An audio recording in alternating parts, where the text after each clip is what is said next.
ஒருத்தனோட லைஃபு எப்படி போகுதுன்றது பார்த்திங்கன்னா ஆல்ரெடியே பார்த்திங்கன்னா அது சித்தரிக்கப்பட்டது தான். இவன் தலையெழுத்து இது தான் அப்படின்னா அது தான் நடந்தே தீரும்.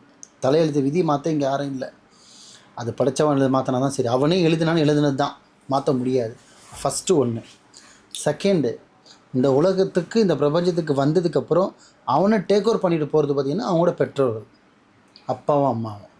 அவங்களோட சொல் பேச்சு கேட்டு அவனோட விதிப்படி கேட்டு அவங்களோட கட்டுப்பாடுலேருந்து கோட்பாடுலேருந்து அவங்க வழி காட்டுற பாதையிலே அவன் சென்றான்னா அவன் வாழ்க்கை இவங்க எதிர்பார்த்த மாதிரி அவங்க அப்பா எப்படி கௌரவமாக காரில் போயிட்டு காரில் வந்துட்டு அதே கௌரவத்தோட வாழ்க்கை கிடச்சிரும்.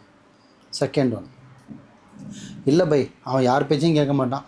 தனக்கு தானே இப்படி தான் இருக்கணும், இது தான் பேசணும், இதை தான் சாப்பிட்ணும், இப்படி தான் இருக்கணும், இந்த டைமில் எந்திரிக்கணும், இந்த டைமில் வேலைக்கு போகணும், இவங்களோட தான் பேசணும், இந்த நாள் லீவ் எடுக்கணும், இந்த டைமில் தான் பிஸ்னஸ் பண்ணணும், எல்லாமே அவன் ஒரு ஷெடியூல் வச்சு ஒரு டைமிங் வச்சு ஒரு கீப்பப் பண்ணி கரெக்டாக அந்த மிலிட்ரிக்காரன் அப்படி ஸ்ட்ரிக்டாக இருப்பாங்க பாருங்கள், அந்த மாதிரி ஸ்ட்ரிக்டாக கரெக்டாக வாழ்க்கையில் இப்படி தான் போன மாதிரி இருந்தானா கண்டிப்பாக வாழ்க்கையில் உச்சியில் வந்துடுவான்.